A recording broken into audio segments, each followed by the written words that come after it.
What's up, folks?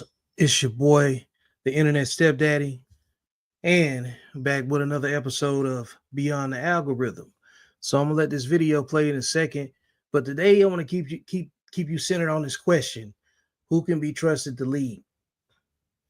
Who can be trusted to lead is the thought behind this, and it is all encompassing. It has nothing to do specifically with men leading or women leading. This is about simply who has the character to be trusted to lead. That is the main thing. So in the meantime, we're gonna let this video play. It is gonna pertain to the PPP fraud. Be careful what you say on TikTok. The other day I made a video about how I did the PPP loan and now I'm on house arrest because of it and I'm facing 22 years in prison. I also mentioned other people who I knew who did the PPP in the video just to give context. Well, today my brother gets arrested. You shouldn't have been talking shit. We tried to tell y'all that they did not forget about these PPP loans. Got some bad news for you. You're done, son. It's over.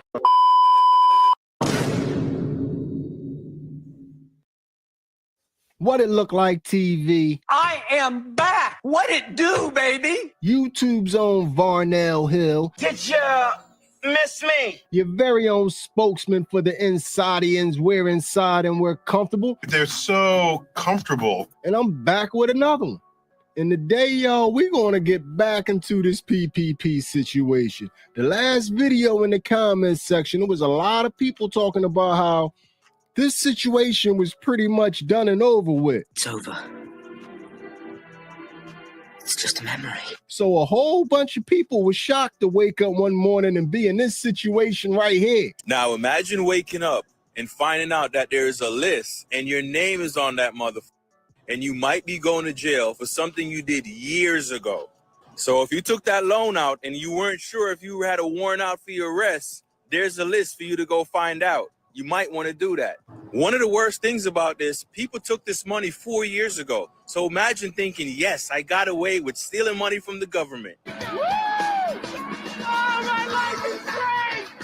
From idea to submission, empower students to do their best work with Grammarly's comprehensive AI writing assistant. Well, you did it. It just took them a while to come after you, but they had all the records for everything that you did. There's paper trail, which pointed out two things to me: how desperate some people were back in those times, and also the lack of common sense to know not to f with the government.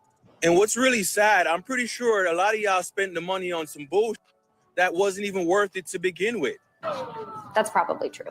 And hey, if your name is not on the list, you can also be nosy and see if someone you know, if their name is on the list.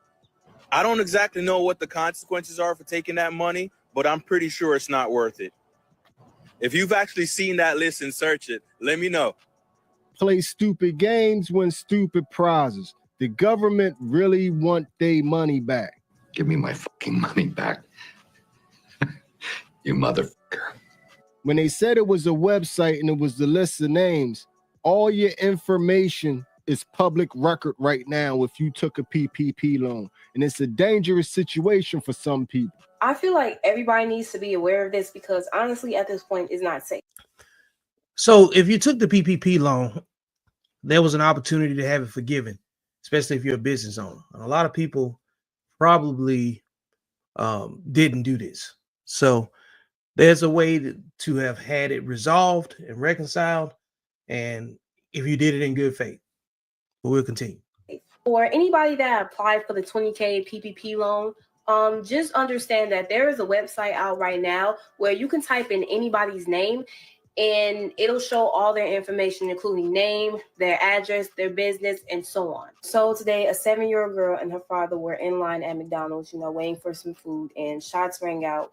The girl got is fighting for his life in critical condition. He was one of those people that applied for the loan, meaning that his name, his address, and everything was made public, and he made the status afterwards. And as you can see, this is the end result. As you can see, I typed in a random name and these addresses popped up. I don't know what needs to happen, but this website needs to be taken down. It also exposes how much money a person got as well. So just for the sake of everybody's safety, this website needs to be taken down immediately. So beware. You got a lot of people out there right now on TikTok trying to slip in little questions to these lawyers to see if they'll be okay. But I hate to be the bearer of bad news. If you took $1 from these people, they're going to want it back. Hey sis, this is Attorney Davis responding to your question, and nobody is safe. Okay, just like Joe Biden said, they are coming after you. Not you, because I know, I get it, but I'm just saying. I was quoting what he said. We choose truth over facts. So from my understanding, no amount is safe. In fact, this amount that you're talking about, in our case, one of the co-conspirators actually got less than this amount, and he was still indicted by the feds and in turn flipped on other people. So from my understanding, I haven't seen any guidance otherwise, but I think that, you know, if a person has been doing this and for any amount, it's just really concerning. Okay. So I hope that that helps, but I personally have not received any guidance. And as an example, in my case, someone did get indicted for an amount less than that. So. Oh, Schnizzle, you guys are in trouble. In other words, you thought you was safe because you only got $11,000, $12,000. Nope, they coming for you too. But anyway, let's get. So I wrote something in 2023 that I wanted to highlight here. Want you guys to read along. Let's see here. All right, I said, what if I told you that mass incarceration practices are going to lean more on financial crime to bolster private prison industry more efficiently? It's easy to lock up poor people if it's easy to lock people up with money and resources. Capitalism is built on exploitation of the poor and its main component. Exploiting the poor is par for the course. It's cheap labor in its simplest form. The only way to make labor even cheaper is to put increased economic obstacles in the path. Take all of the recent stimulus packages from the pandemic, all of the PPP loans, and look at all of the people that took the money that didn't do anything with it but buy a Hellcat or a bag of crab legs. Those are going to be the targets of mass incarceration because they basically signed the paperwork to their own sentencing.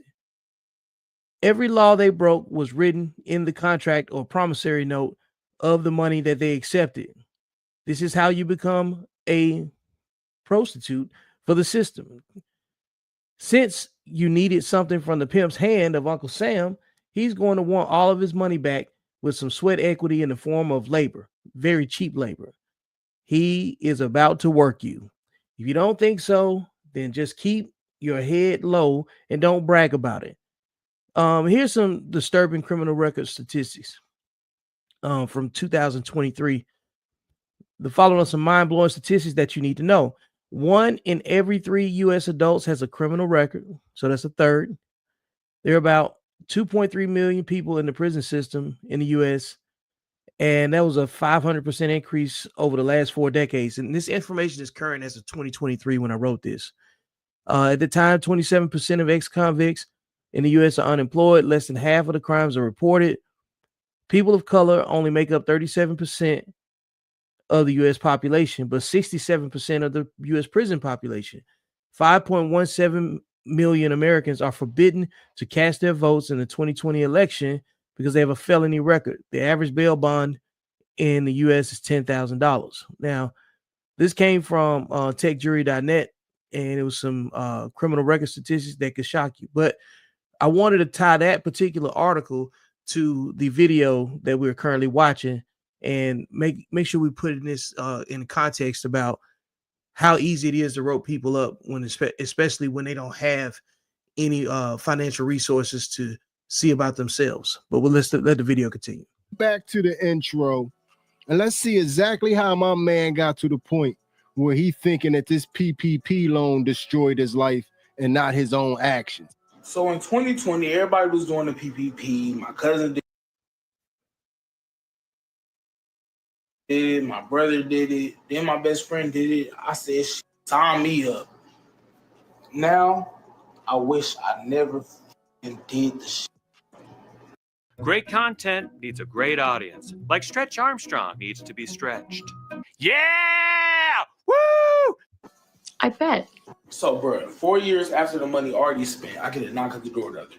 Boom, boom, boom, boom, boom, boom, boom. Dallas Police Department, open the door. We know you're inside. Open the door, because I ain't do shit. What the hell y'all banging on my door like that for? Put your hands behind your back. You're under arrest. I'm like, damn, what the hell I do? Can I put my dog up? They're not giving me no information, not letting me put my dog up. Get to the van, take me downtown. I'm in booking, asking, what am I being arrested for? They're not giving me no information. I find out when I get in front of the judge, I got 4 charges. Bank fraud, wire fraud, making false statements, and tax evasion. Y'all are going to jail. Period. So the judge never mentioned PPP. So it's not registering to me what am I actually here for. So he set my bond at $20,000. I go back to my cell. I'm talking to my cellmate and I tell him about the charges. He like, bro, that's for PPP. I'm like, how you know? Tell me why this man tell me that it's been at least 50 people that came through within the last week with the same charges. So the jail is overpopulated. The court's backed up for months. My next court date isn't until July. After I make bail, they tell me I got to go on an ankle monitoring bracelet. And this bitch hurt. Bro, I can't leave the house. I can't smoke. I can't drink. I can't do shit. And mind y'all, they can listen to anything I'm doing at any given time and freaking talk to me through this bitch like it's a walkie-talkie. Bro, I talked to my public defender earlier, and this man tell me I'm facing 22 years in prison, but if I find a way to get them the $22,000 back, that he can give me less than 10 years. I don't even have money for a pay lawyer. So, yeah, I got a $10,000 watch for sale if anybody want to buy it. But let me tell you something, folks. You can't fix stupid. He really thought that he was going to get 20 plus. Yo. He said I got a $10,000 watch for sale. And he's still going to have to do some time. That's crazy. Like, one of the things I do know that if you had taken that money, there was an opportunity to repay it. There was definitely an opportunity to repay it. But a lot of people take money and not know the terms of what they assuming. And this is one of those situations, man, you know. And I think business owners had a way different approach to how they went about using the PPP if they actually had a payroll that they were responsible for. And, you know, they would have handled the situation way differently. But like choosing to go buy, you know, like $10,000 watches and balling out. And this isn't even the worst story. I've seen some pretty bad stories along this line, but like my wife brought this up to me and I figured it'd be a good content piece to address. So, you know, let's continue. $1,000 from the government and just walk away scot-free, and it was going to be no more questions asked. And I bet you're asking yourself, you got $22,000 free dollars. What did you get with it? Now I'm going to ask him 2 times Trey. What did you buy with the money? So everybody wants to know, what did I spend my PPP money on that's worth me going to jail for 20 years? None of it's worth me going to jail for 20 years. Let's just get that out of the way. But I did get this $10,000 limited edition Michelin watch that I really wanted. I got this $1,600 Gucci bracelet that I absolutely love. I also picked up these lovely Gucci shades, and I adore these. Also got me a pair of Cartier shades. If you're not from the Midwest, you don't know about the Cardis, baby. Also got me these pair of Alexander McQueens, which I've yet to wear, but I'm going to wear them one day. And then my favorite purchase is this $1,700 Gibson guitar. You know, I don't know how to play the guitar, but I was going to put LED lights behind it and put it on my wall in my room and have it look all pretty and all that stuff. I never got around to doing it. So now you are so dumb. You are really dumb, for real. And then besides that, I just got like little knickknacks. This shirt, I got an iPad. I took a trip to Atlanta, me and my friends. I only paid for myself though. Just little stuff. Yeah. None of it was worth it, but Y'all want to know what I did with the money? That's what I did. Go directly to jail. So you took $20,000 to buy some pawn shop trinkets. You got a guitar. You went to Atlanta, and you didn't even leave the country. Like you could have, like there's quite a few different things you could have done, but it just goes to show you that the money only goes as far as the mindset. That's exactly what you saw there. Everything he explained lets you know how he thinks, how he solves his problems, and how menial the way he processes information. All you saw was $20,000, not federal prison time, not the bank fraud, not the wire fraud. He got a watch, a bracelet, a guitar, a trip to Atlanta, and now he got an ankle monitor on. Make it make sense. Make it make sense. I'm thoroughly disappointed, man. You deserve to go to jail, man. I can't even Agreed. front. If you stole $22,000 to get an outfit that you could put all on at one time, a watch, a little bracelet that looked like it came out the candy machine, man, you pretty much deserve everything you got coming to you. So let's roll the next video about how PPP just destroyed his life, because he got it coming. Y'all, whatever y'all do, be careful what you say on TikTok. The other day, I made a video about how I did the PPP loan, and now I'm on house arrest because of it, and I'm facing 22 years in prison. I also mentioned other people who I knew who did the PPP in the video. When I first watched this, and when he started talking about him and his cousin getting involved, and he heard what they did, what he saw, and how he been. I said he finna get them locked up too. and then lo and behold, as the video kept going, I was like, it cannot end in, you know what I'm saying, in a Disney way. It's gonna end in reality. And a lot of times we talk about women have a Disney fantasy. Well, outside of romantic relationships, everybody has a Disney fantasy with something that they really know is too good to be true, and it doesn't come without any type of consequence. And this is a story that captures that. Just to give context, cousin did it, my brother did it, then my best friend did it. I said, sign me up.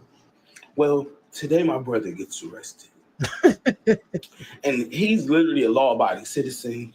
So in 2020, everybody was doing the PPP. My cousin did it, my brother did it. He's a family man, and now he's in jail because of it. He's in jail because of you. My public defender called me. He told me that I need to delete all of my videos because if the prosecution gets a hold of them, they're going to use everything I say against me in court. What y'all think social media is really for? You know, at this point, y'all realize law enforcement uses social media to catch murderers and people that commit homicides, felonies. People lose their jobs over text messages and comments and screenshots. Investigations get closed because of how people use social media.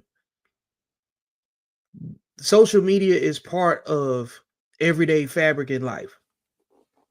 And people want to say everyone needs to mind their business, but once you put something out in public that pertains to your personal life and your choices, now it's everybody's business, you know? Now, social media is a tool, and it's a tool to catch fools for a large demographic of people that work in law enforcement, the intelligence community, and journalists. Like, this is the fastest way to connect with people and get good indications of organic truth, or at least point you in the right direction. And indicators are not absolute, but they're absolutely indicators. So if you feel very confident in bragging about your scams online, trust me that there are people that feel very confident that they're going to catch you, and they get paid to do so. And that's what this video is about. People get paid to catch you flexing, man. They're not haters. They're just doing a job. I didn't think that they will be able to do anything like that. I don't know.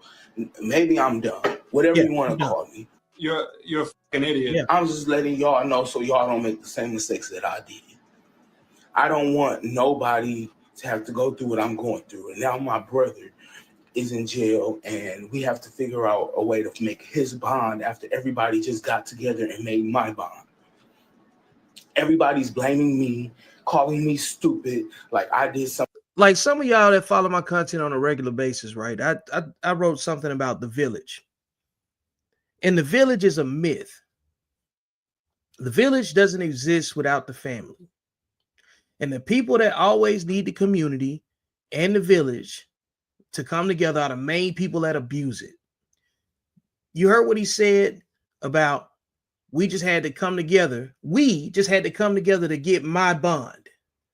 Now, his law-abiding brother, who has a wife and children, from what I recall, now the same community has to go be asked again to come together to get some money together to get his brother out.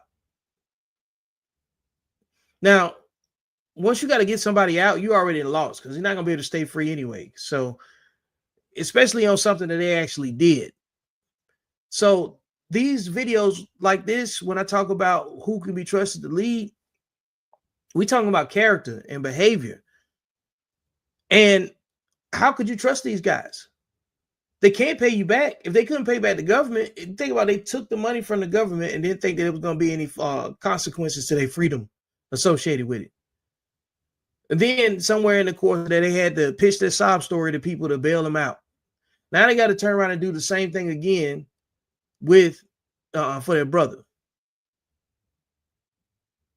It doesn't make any sense to me.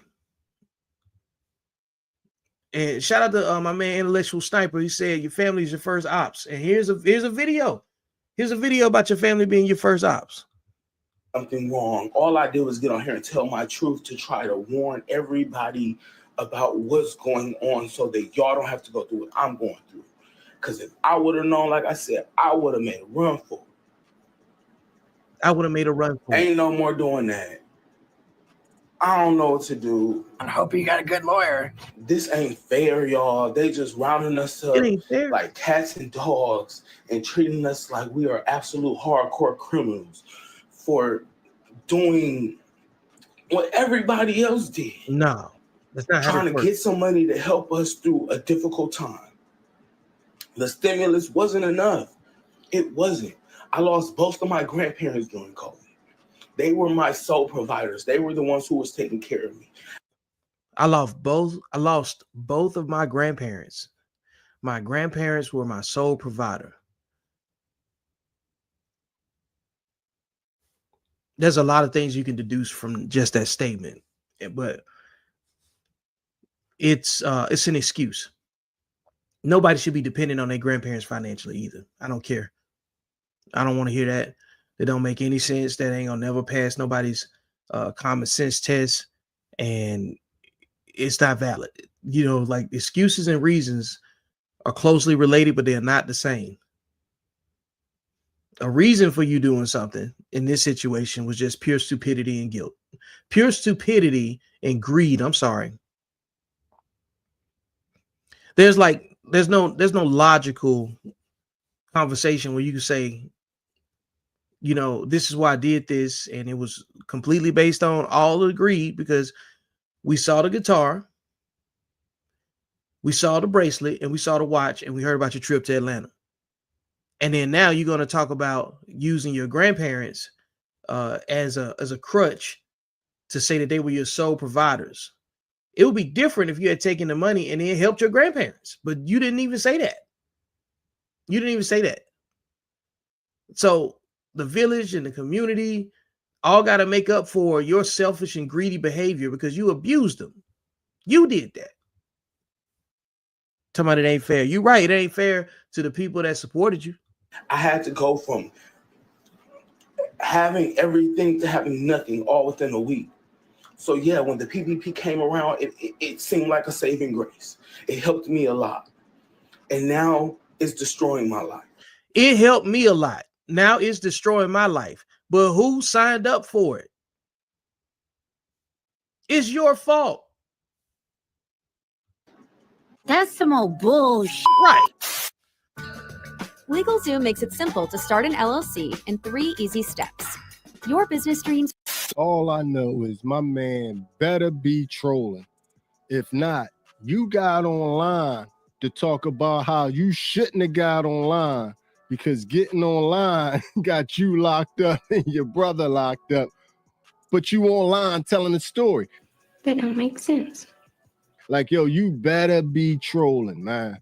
And it's one thing people that went out there and tried to scam the system and got these PPP loans themselves, but it's a whole nother pool of people. And you can make your decision if you want to believe them or not. But some people are saying that their name got used and they got scammed themselves. They never seen any PPP money. Yeah, I can't win for losing. I ain't lying. I got to report identity theft for a PPP loan. I've never had a PPP loan. I was wishing I would have got the PPP loan. And then once I seen what everybody was going through, I was glad I wasn't no fool to go and do it. Somebody done put a PPP loan in my name. I got papers in the mail telling me I got court dates shit coming up. And I'm you know, I made phone calls. I done rushed out like, you know, this not me. This is fraud. What do I supposed to do? They telling me file reports through the FTC, through the police departments, SBA declaration of identity theft, and they telling me to just file different reports through so many people, y'all. I gotta go through so much. I've never been through identity theft. I've heard about it, and now I see how difficult your life can flip upside down due to identity theft. Be careful out here, y'all. Be careful. PPP loan. Check the sites. Check whatever you got to check. If I got one in my motherfucking name due to fraud, y'all might too. Check y'all. This is sad. I can't win for losing. So, do you believe on? Shout out to my man Dedrick. Yeah, first of all, social media is not a personal diary. That is the first indication that we don't believe you.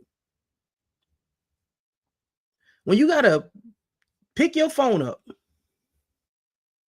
and you decide, I'm gonna cry on the front camera or just tell a whole bunch of people that I don't know a bunch of personal information about myself, nobody believes you. Nobody believes you. And the thing is that it doesn't mean if you're not telling the truth, but everybody got their own problems, man. Everybody got their own problems. So trying to burden people on social media to help you tote yours is ridiculous. It makes no sense. Write that down in your phone, in your notes, contact a therapist and go deal with it that way. Stay off the net crying. It is a bad strategy. It helps nobody, and it's a bad look. I get like if you're in a life or death situation and you want to go live for your own protection, but to sit up and hold your phone and really just get ahead of your situation that way, it would be better served if you were actually defrauded and then you overcame it and you got on the net to tell people what they need to check for. But nah, that's not the way it was presented. And that's why I'm all about, like, get clarity on your situation before you start telling people. Because you might be getting people upset and irritated for no reason. And that's manipulation. That is manipulation. Then when somebody comes back and check on you and say, hey, everything cool, the last time I saw you was in dire straits, and next thing you know, that person out at the club twerking, having a good old time, like they just wasn't online crying about something or upset. But let's continue. Y'all hit me up in the comment section and tell me if y'all buying her story. But I can say, we don't know if she got scammed or not, but a lot of business owners got suckered into applying for these loans because it was pretty much like people walking around like selling PPP loans. And some business owners took the bait. I thought about this and I was like, I wonder how many other people might be in a similar position where these promoters came along and PPP fraud was rampant. There were a number of promoters out there, tax promoters, where they went and approached these businesses and said, hey, look, we can get you the PPP and loan. Business owners saw everyone else was doing it. They were doing it, but just unaware of what was going on. And I guess they figured everything was legit. So I wonder how many people are in this position. Man, y'all gotta admit that PPP time was a wild time. We'll never see another time like this again in history. I don't think so. Look at me, America. Look how Tron is living. And it wasn't just regular people. The celebrities got their PPP on in tremendous fashion also.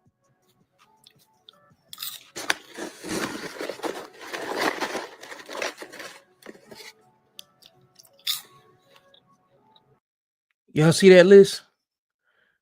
But see, the difference is they probably did it the right way. There it is. You see, people went and actually got it, and they postured the right way. They can take advantage of it the right way. Smart. This makes me sick. Stop hating. It was for everybody. That's all. Greed. Get your hating is ass out of here. Greed is right. Greed works. You're very selfish. Look, folks, the way that the economy is set up, people really need to start trying to model their internal structure in alignment with the government's financial structure so you don't get caught out of place. And if they have an opportunity for business owners to take advantage of stuff, then you need to be figuring out how to posture yourself so you can take advantage of it then too. It's all about structure. That's all I wanted to say about that. So, and there's nothing disgusting about being qualified for something and then being able to get the funds for it. But the beautiful thing about TikTok, man, it gives you a vast array of people. And sometimes you actually get somebody that accepts accountability for their actions. And it's rare when you come across it. Update on the PPP warrant. So I didn't think that it was real at first because it's been about 3 years since I did mine. And man, I'm gonna take my lick because at the end of the day, I knew what I was doing when I did it. I knew that it was a possibility that, everything could go sideways. Why they don't think that this stuff is real? Why do they think they can get any type of money from the government with no strings attached, no repayment, no terms, and think that it's not real? This is why I asked the question, who can't be trusted to lead? Because there's some people that don't think critically about their situation. And then it jeopardizes everybody else. And now I get it. Everybody can make a mistake. This is way different than just making a mistake. This is an egregious error. I see a lot of comments. People got negative shit to say. They want to say, oh, you committed fraud. You knew what you was doing whenever you did it. And I get that. I get it. It's all good. But at the end of the day, man, every time somebody going through a negative situation in their life, y'all want to add negativity to the negative situation as if it's not already negative enough. Huh? Every time somebody going through a negative situation in their life, y'all want to add negativity to the negative situation as if it's not already negative enough. Being so negative. Most people don't understand, when we was doing our thing, man, it's hard out here. A lot of people don't understand, man. I'm already a convicted felon. I did damn near 8 years, 7 years and 9 months to be. He was already a convicted felon, in his words. And then he gonna go take the government's money and think that it's just free, just magical. All right. Exact. Hard. And so I'm gonna just take my lick on the chin, man. I dare you to do better. So when a client comes to us with an ask to launch an influencer marketing campaign, the process is pretty streamlined. So my man just took so much accountability and made so much sense. Got me looking at him like, how the hell did you take the PPP out there? Yep. If you this responsible and this mature, how did you make the dumb behind decision to take the PPP out in the first place, man? Dad, come on, man. Come on now, dog. Come on, man. And the one thing that clip shows me also is there's no room for accountability on TikTok, man. That video stood out like a sore thumb. But anyway, man, the real problem with a lot of these people now just getting these finding out they on a list and scrambling and trying to fix things is you have 4 years to fix things. So really shouldn't nobody be going to jail. You should have got your business right and made it work. But a lot of people just wanted to take this money and run. Folks that went and got 60 racks, 100 racks with them PPP loans, shit, even if you got 20 or 30 and it was illegal, they just dropped the PPP warrant list for 2024. They coming to get y'all ass. For real. Thought you was low, thought it was safe. Nah, they coming now. The crazy part about it is the people that actually did it illegally, like they got to be the dumbest motherfucker in the world because you literally could have did it legally and got your shit forgiven. Like they just gave you 20K and you could have got everything forgiven if you'd have just went by the steps about it the right way. Like, but you chose to just be a scammer. It's crazy. Like they literally went and gave me 20K for my clothing brand legally. I mean, I had my clothing brand before the PPP thing started becoming a thing. You know, so I was able to show legit documents that I had a business, but a lot of people didn't even have a business yet. And they didn't even bother to actually go make one. They just probably put in some fake numbers or went and created a scam company with no real backline or didn't even file taxes through, with no real EIN, nothing. And turn around and got 100 bands and thought that they wasn't going to see what? They wasn't going to do what? Like, you didn't think that they were just going to hand you 100 bands illegally and nothing was going to happen, right? Because you got to be the dumbest motherfucker. What makes it worse is all it would have took was for you to actually go make a little business. You didn't even have to have a business beforehand, bro. All you got to do was go make a legit business, legit LLC. You know, get your paperwork right, and you could have went and applied for that loan and still got it forgiven, within that same year, within a few couple months. But some people just literally are just too greedy, bro, and they deserve everything that's coming to them. So if your ass did an illegal PPP loan, you know what I'm saying? And they just dropped the warrant list for your ass. So you better go into hiding. But they not playing, bro. They not. I don't know why y'all playing with the federal government anyway. Somebody should have taught y'all something. If everything my man just said in the video to the point to where you didn't even have to have a business when you got the money, if you just set up a business afterwards and invested that money into the business, but to not have a business at all and take the loan out is crazy. And on top of it, if you would have just followed the steps, you could have had it forgiven. It could be no mercy on you, man. Because while you was looking at it like you got away, they was actually giving you time to try to get things right. But you wanted to be greedy. So y'all tell me how y'all feel about this one in the comment section. We tried to tell them over and over and over again that they was coming. Figure something out, but nobody wanted to listen to us. Because you're greedy, schemy, and selfish. So if you took a loan out, check that list. You know what I mean? You don't want your personal information out there for the world to see. Check that list. And I'll check y'all out on the next video. Hit me up in the comment section. Tell me how y'all feel about this one. All right, Fruit. All right, man. Look, we're gonna continue the conversation, man, because like the conversation is like centered around like leadership and part of being in position to make decisions that involve whoever is supposed to be leading. You have to first be trustworthy. This is based off of rule number 1, man. You know, y'all follow my content on a regular basis, and you know what I'm about when it comes down to accountable masculinity, and gotta have some rules, right? You know, so like, and men need to focus on themselves. And when you're in the process of trying to build something, grow something, whether you by yourself or not, you're gonna run into a lot of situations where people are going to be trying to get you to co-sign on they thinking, and they don't have your resources, your problems, or your concerns. So one of the questions I asked earlier this week, I had a couple topics that came up, and I said, everybody's complaining about the YN crisis. I'm calling it a crisis. It's been what it is, because we got too much information out there that tells us what's the right thing to do. And we see too many examples of folks getting hemmed up because of the choices that they made, just like in the PPP situation, right?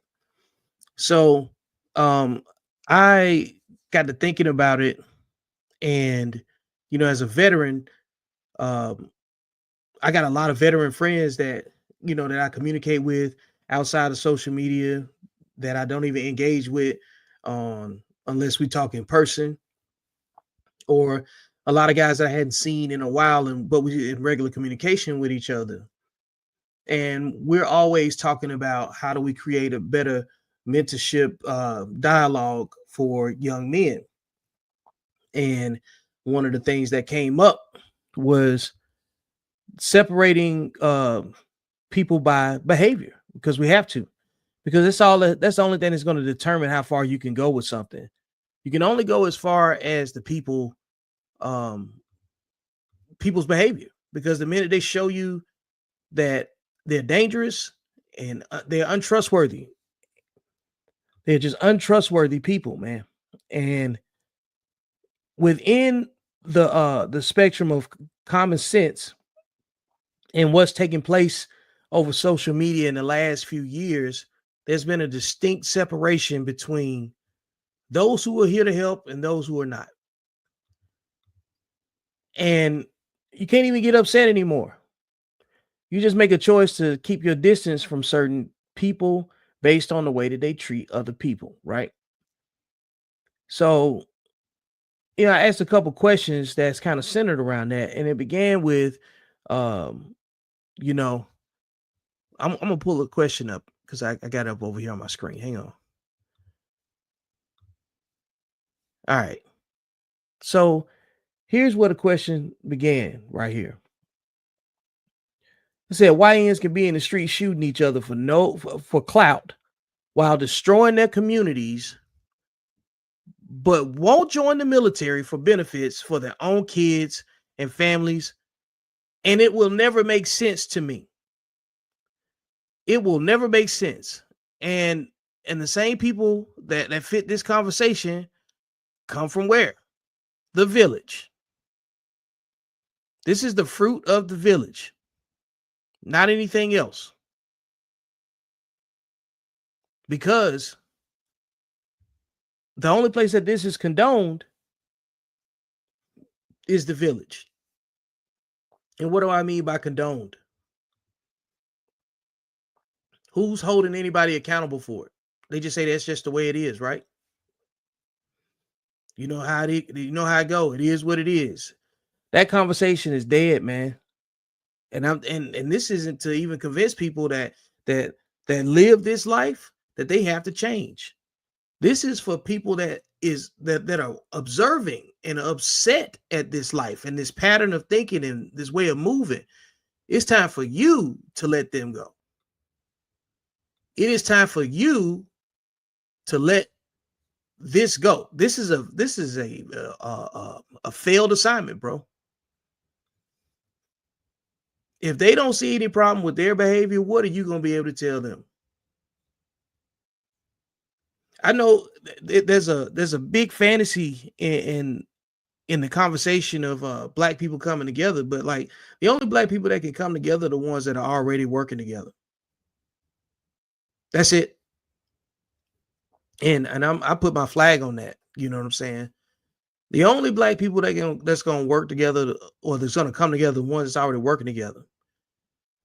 And the ones that can't be trusted are the ones that can't be trusted because of how they treat others and their behavior. It don't take much to grade them. Look at how they treat their kids. Look who they make their kids with. And look at how their kids behave.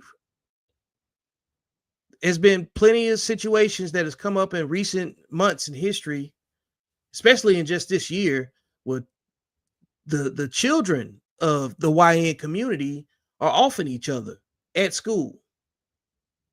And parents are blaming teachers for the behavior of children that they raised. I know the parenting is different from the way that we were parented. I understand that. I understand technology is different. I understand the peer pressure groups and all that stuff is different, but I don't care. I don't care. It is not an excuse to be a substandard adult. It is not. And in this conversation that went on, matter of fact, I dropped the conversation in the thread so you guys can catch up too, if you want to follow it or whatever. So we had a pretty in-depth conversation on this because I write way more than I get on video, but sometimes I'm writing because I got to get my thoughts organized first. You know, let me say a few other things on here. Fix this real quick so you guys can see. All right.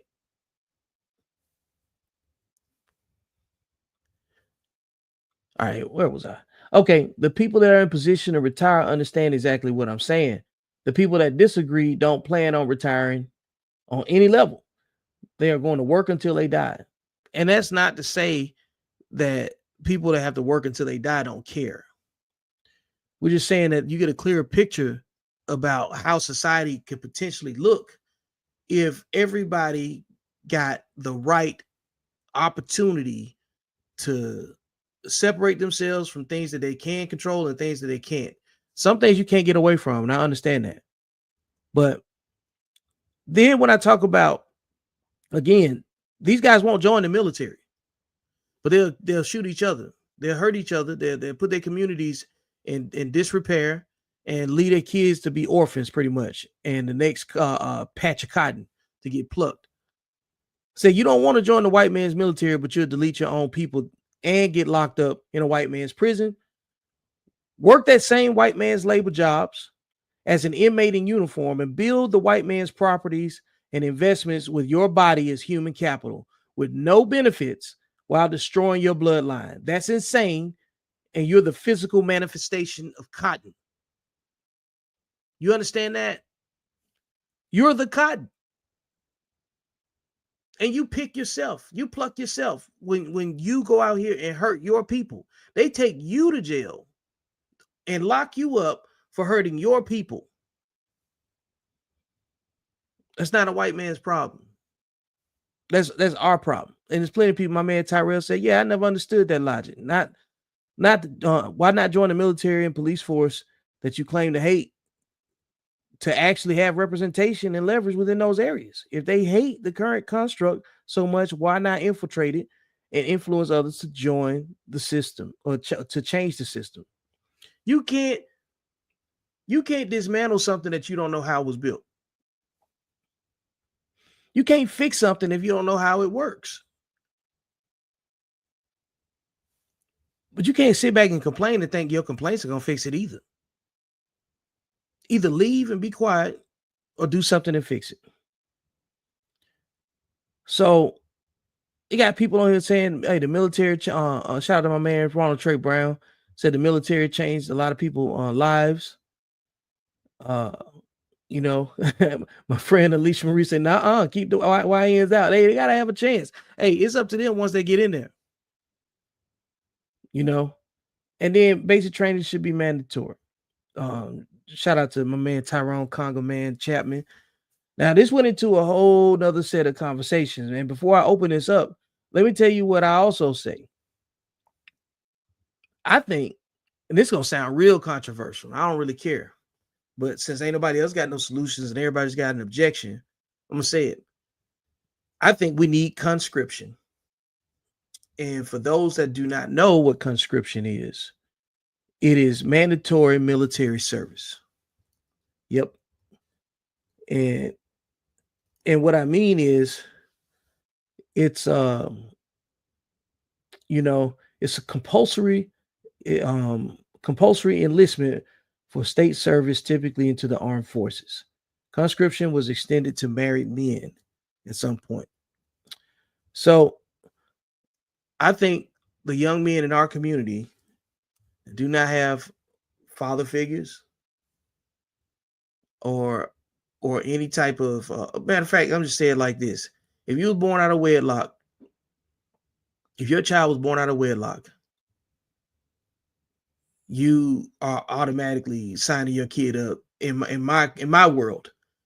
They automatically are going to the military when as soon as they age, soon as they are of age. Not ROTC, not just ROTC, because they're going there too. They're gonna be on a whole different path. Because if you don't have any men in a man's life as he becomes a man from boyhood, he's cotton. Yep, he's cotton. There's too many examples of men that I've seen who were raised without their fathers that actually joined the military, and it shaped their outcomes. And I see it in their families. I see it in their children. You know what I'm saying? And they thank the military for setting them up for success. And part of the logic on this is that at some point, let's just say you don't join the military. And let's talk about the man in uniform. And what is the man in uniform? The man in uniform is always present. See, at some point in your life, you've had an encounter with a man in a uniform. Most of us have had an encounter with a police officer that is a man in uniform. The way that you handled yourself when you engaged with that officer had a variable impact on how your experience with that man in uniform would have gone. Meaning, like, if you had a mindset that was undisciplined and you could not maintain your emotions, your experience and interaction with that officer was going to be something completely different, way out of the way.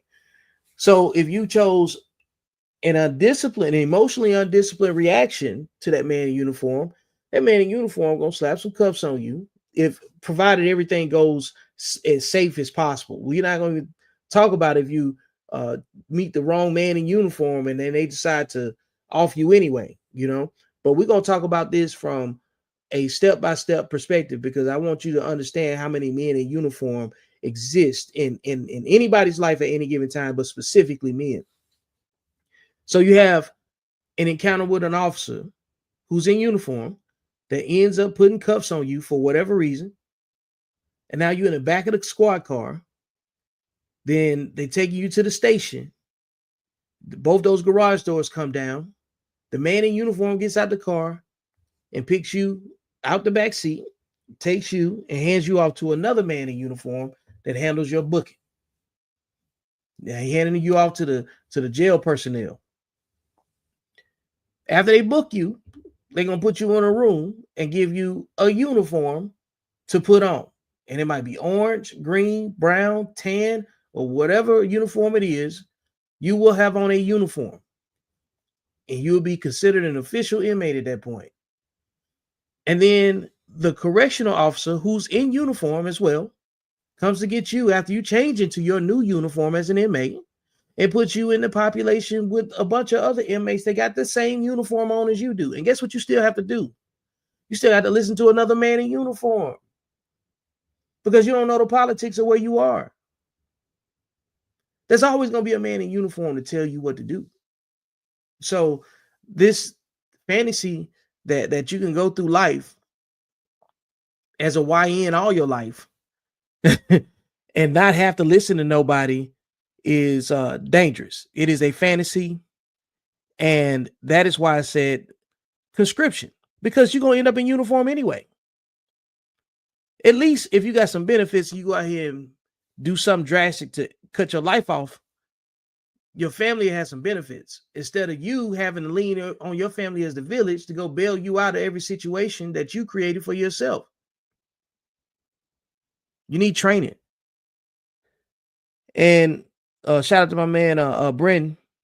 Says, you really think that would be right to subscribe those guys to involuntary service because their parents couldn't get it right? You absolutely right, I do. If their parents can't get it right, who got to deal with it? If their parents can't get it right, who got to deal with it? So, and I say everybody's got to do things that they don't want to do to take care of the people that they're responsible for. People that get hurt from indiscriminate violence didn't sign up for it either. Do you have a better suggestion for a solution? You know, a lot of people got more criticisms than they do critiques. And a criticism it's just one way. I don't like it, so I'm going to talk crazy about it. A critique is, hey, I see the direction you're trying to go. Maybe take this piece of advice, this nugget of information, and adjust your plan with this piece of information. But I see where you're going, you know. And if it works, it works. If it doesn't, it doesn't, you know. That's the difference between a critique and a criticism. So what happens here in these types of conversations, a lot of people have more objection than anything because they really just don't care for solving a problem. And I'm not necessarily saying that that's the case in this point. I think some people just like to disagree when they come down to social media. And because they like to disagree because it's just social media, we never push the conversation further. So like now, that's why having it publicly, like what I'm doing now, documenting it, is meant to say, hey, we can have a way better conversation about this all together, instead of just thinking that because we disagree that there's actual communication. I care about effective communication. I care about literacy. You know what I'm saying? Really understanding how to read the room, not just being able to read in general. Because a lot of people read and then they don't even comprehend what they're reading. They just know how to repeat the words. So at some point, you got to have something to go along with what you have to have a way to substantiate your point of view. Outside of just saying, hey, yeah, I like what you said, but instead of just listening to respond all the time. We're at a different level of crisis, man. And I know every crisis don't belong to us because we only deal with people that fit the behavior. But I wanted to make sure that I brought up a lot of these talking points because I care about how it goes. All right. So in this portion of the conversation as well, I brought up a topic that says, if a man doesn't have a wife, children, or isn't in charge of other people, how does he validate his ability to lead? All right. Now, this wasn't an affront to any man that's not married. Some men, I felt like, took this conversation in a direction that, you know, parts needed to be discussed because everybody's got an opinion on things. Some folks got a biblical alignment with what they believe leadership is. Some have an alignment that's based off of objective reality, and some just got it off experience, and some got it off of aspirations. And by aspiration, it means what you would like for it to mean, and what does it mean to you. And looking at the various responses, I could tell there was some people that was triggered. They don't necessarily care about anybody else's opinion. But one of the things, a few of the topics, and I just read a few of the inserts that I had in here. I said leadership is about strategy and implementation. It's not about being a dictator. And meaning, like, there's some people that in explanation, they think they're a leader because they're actually just wearing the title, or they're in a physically or they're in a designated role. I think it's more about a role for some people, you know. And so when I said this, let me put this on the screen. All right. Leadership is about strategy and implementation, not about being a big dictator. So when I said this, I was capturing the fact that there's some people that's going to look like they're in charge because of the role that they're in. But you have to pay attention to the impact they have on other people. And a lot of people don't really understand what I mean by that. Well, put it like this. For everything you see that a man can do, you can also flip it back. Let's say, okay, we'll take the man out and put it on a situation with a woman as the piece. If you could look at a woman and she has children and her children are not well behaved consistently, not just the difference between them just being kids and then not having any discipline at all. You could tell the difference, right? Well, it's the same thing. Like the mother can be, yeah, she's a mother, whether just because she had the kids.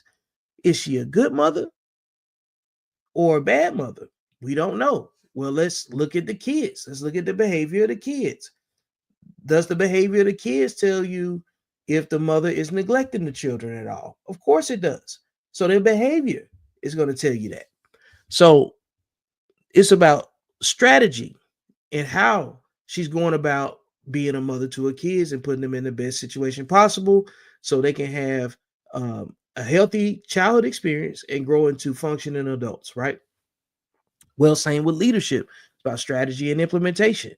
If you're a leader and you're responsible for something that causes impact and changes other people's lives because of you, then your method of delivery and how you implement what your strategy is going to reflect that. So if everything you do, if you only value leadership on an internal level, I mean, that's cool. I mean, because you still got to have some kind of architecture of how you're going to handle yourself. But ultimately, that's not leadership. That's just personal responsibility. You're just minding your business. It's the same thing when women say that they're alpha female. You're not an alpha without hierarchy. Well, you're not a leader without hierarchy. You're not leading anybody but you. And that's just called being personally responsible. And the next statement was,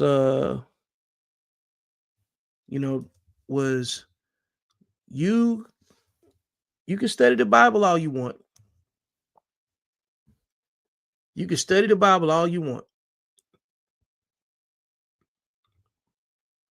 But you still have to harness your emotional discipline to choose the right person to complement your leadership abilities to implement your plan. This is called vision. So you first got to have a plan that's already kind of working, and then you deal with people that help your plan accelerate or enhance whatever it is that you're doing. And you are able to make decisions that hurt people's feelings sometimes because everybody's expectations are different. You can't please everybody. You walk around and you know that every day.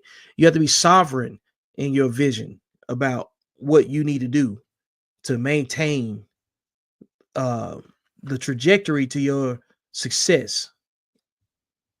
So the Bible is an amazing tool of information, stories, and emotional and sexual discipline. And it gives you a lot of details and consequences similar to like a lot of y'all probably grew up with Aesop fables. You grew up with the Three Little Pigs, and they all told stories about consequences for choices made. You don't have to go through what everybody else goes through to benefit from making a good decision. You can just look at it and tell if it's advantageous to you or not. But if you don't get to a place where you can allow new information to change your existing opinions about something, that is going to impact your ability to lead. It is. It is. And I ain't just talking about in relationships. I'm talking about across the board, man. Because across the board, you're going to get challenged always. And you're going to have to know when to cut off and when to not explain yourself. And then you're going to be able to tell if the people you explaining yourself to actually care about what you got going on, or they're just more interested they're more interested in investing in disagreeing with you than actually helping you. Some people are there just to be competitive for no reason. People are going to compete with you before they compliment you. I live by that. Come on, man. Keep that in mind. They're going to compete with you before they compliment you. Let's see. If you engage in conflicts without an ability to resolve them peacefully, then you have no leadership skills or ability. You are untrustworthy. Going back to who can't be trusted to lead. People that use violence to solve problems and and from a role of leadership is exactly the behavior that shows you a person is just wearing a title. They're just showing you the version of them that they actually want to be. When the going gets tough, they gotta resort to some level of physical conflict, and that's not healthy. And what it also does, it changes their availability, because at some point, the way that they handle something is going to determine if they can be available or not. You start ending up dealing. You ever dealt with somebody that's always in and out of court? Their availability is always limited.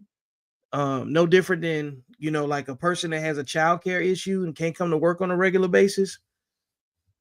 And they might be good at their job when they're there, but then because they always in some sort of inconsistent situation, because the best ability is availability. But if you think that you can live your life solving all your problems with violence, you're going to have some very, very inconsistent availability. All right. So, next, where does a man learn leadership skills if he's alone? That goes back to, like my conversation about the military. See, leadership isn't just, well, you're supposed to be a leader. I saw somebody say men are born leaders. No, they're not. Nobody's born a leader. Nope. You could be born to a leader, but nobody is born a leader. Leadership it has to be cultivated. You have to be trained. You have to go through a series of emotionally rigorous situations. It's like I was one day I was in a sauna, and there was this guy. I talked to him on a regular basis. You know, as you go to the gym, you see the same people, and we had a conversation about therapy, mental health, and a few other things, and some mentorship centric topics. And there's a lot of people that have not been exposed to anything. They have not had their fears challenged, and they have not put themselves against the sword. And by that, I mean, they don't have any baseline to really say what they've overcome. Most people have never overcome anything because the majority of people have never been trained. So the conversation I was having with the guy while we were in the sauna, he asked me something about exposure therapy. And I talked to him about it. And, the truth is that most people in general are not going to therapy or not going to any form of counseling.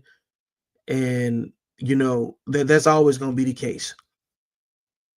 But exposure therapy, actually being exposed to something that you're supposed to be scared of, like people that have a fear of clowns or a phobia or something like that. And we sat there and talked about it, and I started sharing stories with him about, my veterans that I counsel.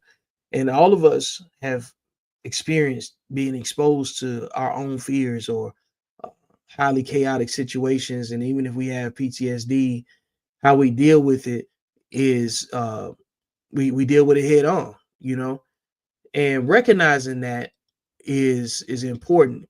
Because when you're trying to lead, that doesn't mean you're not scared. It just means that you don't let fear submit you. Yes, most people, when fear shows up, they use it as a signal to hurt other people. For those of you that may have seen, may or may not have seen Saving Private Ryan, Tom Hanks' character at some point after they get to this drop zone where a plane crash, and soldiers are walking through because it's based in World War II. For those of you that never seen the movie, and they were looking for Private Ryan, obviously. They was going through some dog tags, and then when they finally got some information about which direction they needed to go, Tom Hanks was plotting their next azimuth or direction to travel on a map, and his hand was shaking. He was shook, but he was calm in the face, but his hand was shaking. And the other men saw it, but they didn't not trust him. They didn't trust him any less. They didn't trust him any less because they were exposed to the same thing. So the thing is, even in that situation, he wasn't alone. And they still trusted him. If you're by yourself, who audits your leadership?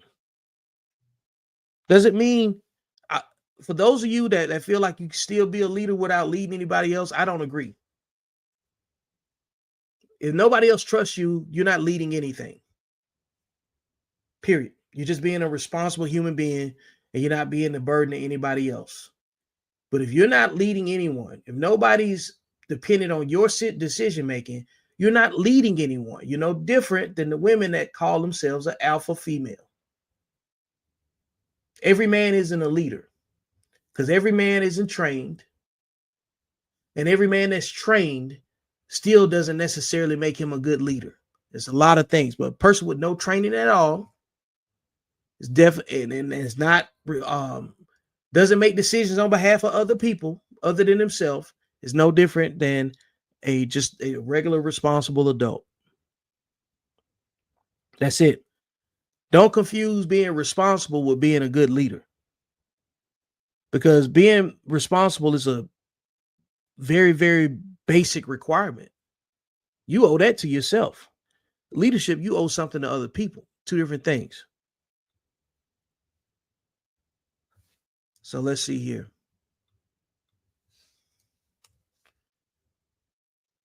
So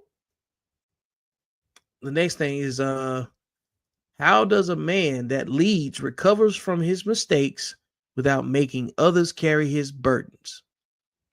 These questions are paramount. So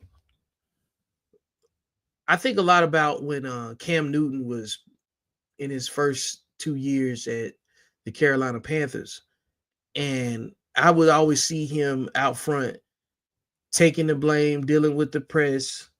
And I used to always think, I said, man, where's Ron Rivera? I felt like he used to be to the back, of the situation, where I felt like it should have been the coach's place to speak up. But then I had to start thinking about it multidimensionally.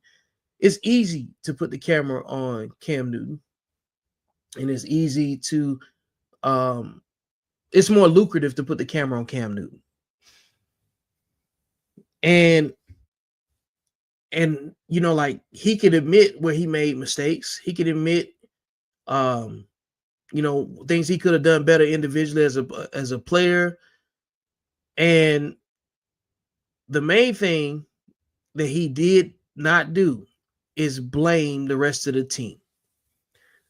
So a man just got to take ownership of what he's responsible for first. Period. Got to start there. And then if the conversation goes beyond that, then you make it available to other people, so they can say what their equity is in the situation. But you take care of your equity first. Don't worry about nobody else. Don't deflect. You wouldn't even accept that from your own kids. You're saying to your kid, hey, before they go to school, you tell them, do what the teacher tell you to do and stay out of trouble, and don't follow the crowd. You get a call from the school, and the teacher says your child is following the crowd and basically doing everything that you told them not to do before they went to school. You talk to your kid, you say, hey, why are you doing everything I told you not to do before you went to school? Your kid says everybody else was doing it, so you don't go tell them. You probably gonna have a problem with avoiding boxing your kid at that point, you know, because that's not an acceptable excuse. Because there is no excuse when you already laid down the foundation of expectation. But we let adults make the excuse, well, you don't ever go say anything to them. Shut up. Shut up and deal with what's in front of you and nothing else. Don't worry about nobody else. How about that? Worry about what you're responsible for and not what other people should be paying attention to. If you lack sexual discipline, your leadership is questionable. Yep. You know, if y'all know the rules, that's rule number 5. So it factors in anything, you know what I'm saying? It factors into everything. If you can't control your meat, you can't control your seat. Period. And for those that don't understand, you can't control your seat. You change where you're able to sit when you can't control your meat. Nobody wants you around them or next to them if you're untrustworthy with your meat. It's what it is. Kids, families, and everything get impacted this way. A man cannot lead anyone that doubts him. The person that doubts and questions him are serving 2 internal masters, fear and insecurity. It has to be that personal. They're projected because how dare they follow someone that they trust 8, 9, 10 out of 10 times, and then the thing that they want to disagree with you about is your personal philosophy because you said it publicly. And they're mad because, number one, they're not bold enough to lead by it. But number 2, they're more motivated to critique they're more motivated to criticize because, like I told you before, more people are going to compete with you before they compliment you. They're going to compete with you before they compliment you. These people serve 2 masters, man. Fear and insecurity. And you are not responsible for making them feel comfortable. Because if they doubt you, they're not here to listen to you anyway. So why even go that far in the gap? You know what I'm saying, with the situation? Why? Is it even necessary? Because if they're already wired to disagree with you, there's no point. You know, you don't owe them safety. No different than any job. A job has no problem with saying, hey, you don't meet the criteria. We got a probationary period and we're not a good fit. We're going to go ahead and get you up out of there. You got 1 or 2 different exchanges with somebody and you already know how far something's going to go. You already know what they're on. You know what they're committed to. The time has passed for people going out of their way to convince somebody of your vision. You got your assignment and they got theirs. Respect their assignment and let them get out your way.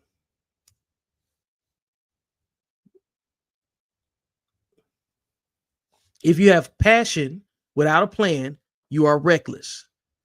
You want submission, but you don't have a mission. You are a liability. Like, hey, look, keep this in mind. Originally, we started off with the YN culture conversation. The YN culture doesn't want to incorporate any of this stuff right here. YN culture is crash out culture. There's no problem. There's the problem is the goal in the YN culture. Okay. Being problematic is the YN culture goal. They don't want solutions. The crash out is the solution, because that culture has no leaders. They're not raised by leaders. They don't want solutions. Leaders are found where solutions are. Keep that in mind. You don't find solutions where the crash outs are. And that's why men that are leaders don't argue. They do not entertain detractors unless they're using them as examples to teach others. Yep. If you are going to have any type of extended engagement with somebody that disagrees with you, start collecting on them. Get ready to use them for content, man. That's it. They're not good enough for anything else. Based on behavior, you don't have to know them character-wise. We're talking about the behavior because everybody has a profile, whether they like it or not. There's an answer for everything, but the leader will make a decision based on what he can implement, control, influence, and accomplish without support. When you have a plan, this is why you don't have to entertain everybody that disagree with you. If what you're trying to do can be accomplished, whether they're paying attention or not, then you don't have to entertain them. They're the ones looking for validation, not you. They are. They need to feel like the way that they're testing you to see if you believe in what you're saying and see if you'll fold. Because they want a spectacle. They want to embarrass people. They want to say you're not as gifted, talented, or smart as you think you are. That's what they're trying to say to you. Because why else would somebody go out of their way to try to dismantle somebody else's well-intended thoughts? It's weird. That it, like, they don't even know they're haters. See, most people that aren't leaders, most people that think that they're leaders, but they result, limit themselves to this type of behavior, how they treat other people, intellectual property, is really just jealousy. It's really them just let you know that I watch you all the time because I'm looking for a opportunity to disagree with you publicly because I want attention. That's really what it is, man. Like, as smug as that sounds, it's just the truth. You have to sit back and say, well, why would they care so much about my opinion? And if my opinion is that valuable to them, then how much other stuff are they really paying attention to about you? Keep that in mind, man. Men should never be led by a woman's fear. He's led by his autonomous obligations that exist with or without her. Yep. Because a man's resilience should be the example that she should observe to trust that his plan is in alignment with his example of leadership. You got to walk it like you talk it. And if you make a mistake, you own it. Because you can't demand accountability from anyone if you're not willing to stay in line with what you practice.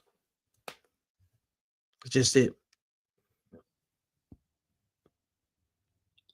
So, and then the other part was going back to, well, people saying, well, you could judge a man to be able to lead by how he carries himself and all that stuff, right? And it's actually proven the point that even if you are not attached to someone, but you can be observed, someone's still auditing you based on your potential. Until they're with you, they can't audit you. They can't audit you by behavior completely unless you have some sort of organic connection with them. So if your authority cannot be audited, you are not leading anything. Meaning, if nobody that's connected to you, that's a recipient of your guidance, behavior, and your plan, if they can't say ask for clarity or look for ways to be a better, if you don't have anybody asking you for better guidance, then what are you leading? So it's a lot of people that's single that think that they're a leader because they're single, but you can't be both. And what I mean by that is in a romantic sense, that's true. But I think a lot of people are overlapping being just a responsible individual being a leader. Because if nobody's benefiting from what you do, then who are you leading? And don't get me, and stop saying lead yourself. You're just being a responsible adult. True leadership negates doubt. Passionate pessimism inspires insecurity. You are not a leader if you inspire doubt and fear. You are a prosperity preacher if fear is your tool. Yes. Come on. You should be saying facts. From a leadership perspective, you should be just giving cold hard facts with no personal with no personal hate mixed into it. You're just talking about the truth. You're not speculating for the minority in a situation. You're dealing with the 51%, the majority rule, not half and half. Because if you behave a certain way 80% of the time, then you should expect outcomes that reflect the 80% of your behavior. So leadership is intentional, and it is very important that it's led. It's important to approach it with a positive attitude. Because if you approach it with a pessimistic attitude, then it's going to be associated with fear, emotional undiscipline, poor sexual conduct, victim blaming, not even victim blaming, just victimhood. None of the behaviors that we need that make us feel safe.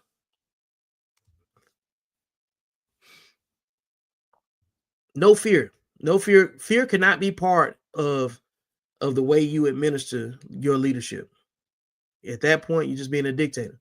If you have no authority, you're not leading anything. Do we really need to expand on that?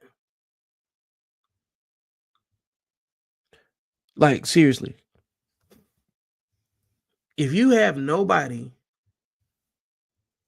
that is that you're responsible for administering guidance to, what are you leading? Stop saying yourself. Let's see. Leadership comes through training and discipline. What training and discipline do you have? So some of you can be leaders in, anybody can be a leader if that they have a skill set that they can teach to somebody else. But somebody has to receive what you're saying. There has to be someone else in the equation. If you're by yourself and nobody receives anything from you, do you even exist? If you have no impact and no influence, then who's following you? You don't exist to people that you don't have an impact or influence with. So if nobody can receive your experience and your teachings, then what are you leading?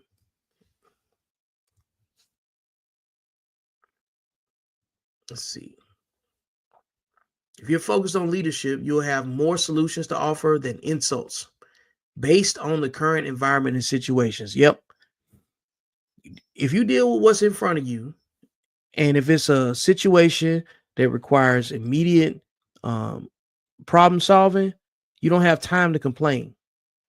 You don't have time to judge people negatively, and you don't have time to be malicious toward anyone. So that's why when you can look up and see that there are some people that are very, very committed to being malicious to people that actually help others, they don't have any plan. They're not trustworthy. You can't trust them. Who can't be trusted? People that shame folks that help people cannot be trusted. People that shame people that are looking for solutions, honestly, cannot be trusted. Like, you don't talk crazy to someone that's obese that's at the gym. They're at the gym. They're working. Let them get through what they got to get through. Be happy that they're in there working on themselves. And most times the people that got the most to say, they can't teach anybody anything.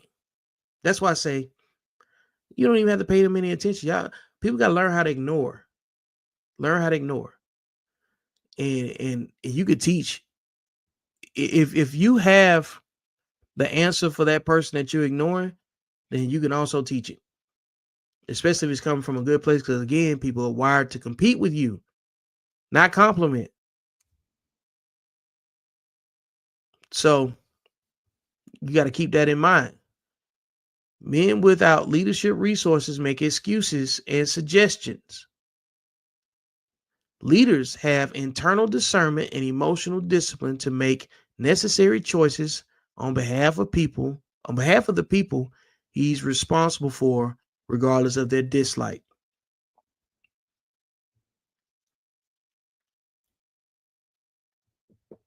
See, when you make excuses why you can't do something,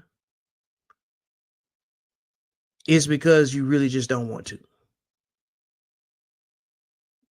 You'll discuss your limitations, but if you really want to do it, you'll say, hey, I want to make sure that I'm successful when I do this because I'm not certain about it. Tell me what I need to do to be successful. And the same people that like making excuses love making suggestions. And the suggestion usually has nothing to do with them doing it. Because I live by this. You can't have the least amount of resources and think you can make the rules. Period. If you ain't in a position to change the way something's executed, then don't make suggestions. Ask questions. Ask questions about how you can help them get to their goal. You know what I'm saying? Because if you cannot pass reasonable judgment, you can't lead anything.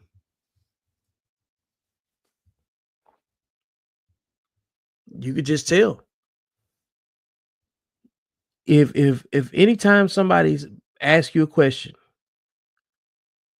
and you get defensive about the question, you're leading from fear. You're supposed to be able to be challenged. And the challenge is not even from the person. It's about you refining your level of effective communication. Because see, some people are, like I said, they're going to compete with you before they compliment you. Some people are the emotionally undisciplined people are wired to compete with you first before they compliment you. They're transactional. So they're going to intentionally misunderstand what you tell them sometimes. This is why you have to let them go. They're going to intentionally misinterpret what you said, and it's very manipulative behavior. And they're going to put other people in jeopardy, including you, and whatever your mission is, and whatever that looks like. There's no room for them. That is the entire YN culture. You're going to make a suggestion or offer a consult on something, and they're going to tell you every reason why it can't work. Instead of saying, well, these are our obstacles. What did you suggest, or how can you help us develop a way that can get positive returns for our effort? And then that's when you have to learn a cold hard reality. And that's what this is really about too. The cold reality is that most men are not leaders. They're not. It is a very, very small pool. And that pool is meant to be small. It just ain't enough room. Because who's going to do the work when it come down to it? And then the last 4 or 5 years, everybody been a boss with no workers. Somebody got to do the work. So everything is playing its way out the way it should be played out. Because as far as men are concerned, you out here by yourself, man. You can't blame nobody. And ain't nobody coming to save you. I know we say these things all the time. Part of the reason why you have to accept those realities is that in the back of your mind, you know that after a certain period of trying to help people that can't help you, you know that this can't go on any further. And despite whatever is said on social media, you got to have a literacy about your regular environment. Yep. And you got to get yourself out of your own problems. Nobody that you're going to meet is the answer to your problem. Even if you're in a relationship, your problem is still your problem, and it's not the other person's to deal with. Your moods that come from your problem is your problem, because you would still have that same issue whether you were with them or not.